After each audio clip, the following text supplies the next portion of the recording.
We're going to talk now about closed-loop performance, and in particular, what that looks like in the frequency domain. Closed-loop performance constraints. So in general, as I've mentioned earlier, generally we consider D to have frequency content, the disturbance, in the low frequency range.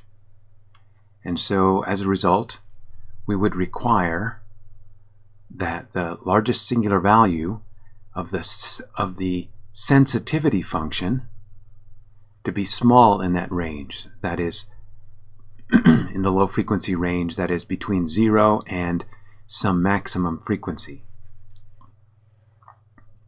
And if we, so here small is relative. Ideally, if we could make it 0, that would be great. That would mean that D would have no impact on the output. But in general, you can't have that specifically. Now, if D has specific frequencies that are associated with it, that, for example, if D has a sinusoid, a pure sinusoid in it, which is a single frequency, we could probably put a notch right in that range. And that is, we could adjust the controller K to give us a sensitivity function that has 0 at that frequency. But in terms of making a large band of frequencies small, it's something a little more complicated. But in general, we will require this to be true for the sake of the disturbance.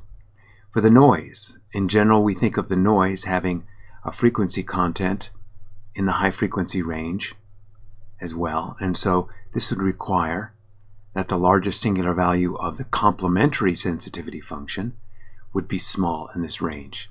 That is, above some frequency omega ty. So notice here the y corresponds to the output y.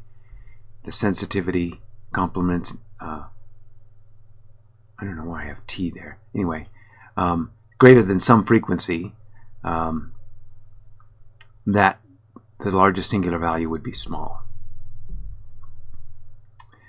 The reference, in general, we will consider to have a frequency content in the low frequency range as well. That is, we're not trying to make the system to jump through impossible hoops.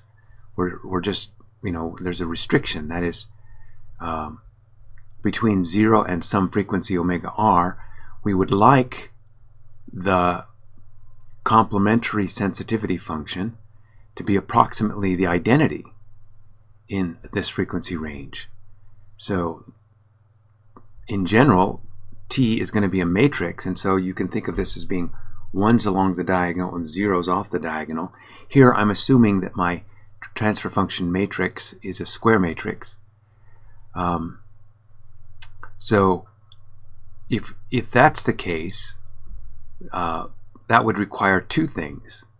One, it would require that the largest singular value of this matrix be approximately 1, and the smallest singular value of this matrix be approximately 1.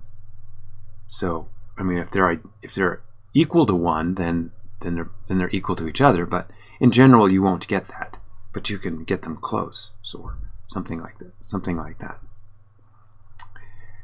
In addition, we generally want to keep the control signal small with respect to both D and N. And if you look at the control signal and how it's related to R, the reference, and D and N, we can see that we have basically the same transfer function here as here. So generally, we need to keep the largest singular value of this quantity small wherever N and D are active, which is in this range of frequencies. Okay, so for the high frequencies, that might not be an issue. Low frequencies, that might be an issue. So, but that's the kind of thing that we would want in general. For the output to be insensitive to the disturbances, again, in terms of frequencies, we want the magnitude of this quantity, the largest singular value of this quantity. This is the sensitivity function. We want that to be small, so that is below some value. And so if we, generally speaking, if we can set this below some value, that will make our system insensitive to disturbances, where again WSY is the largest frequency that D might have. Similarly, for attenuation of high frequency noise, this actually should be N. We generally want the largest singular value and the smallest singular value to satisfy this relationship. That is, obviously, the largest singular value needs to be small for high frequencies. Okay, and recall that we need both the largest singular value and the smallest singular value to be close to 1, or 0 dB. Right, so that's what we're looking for there.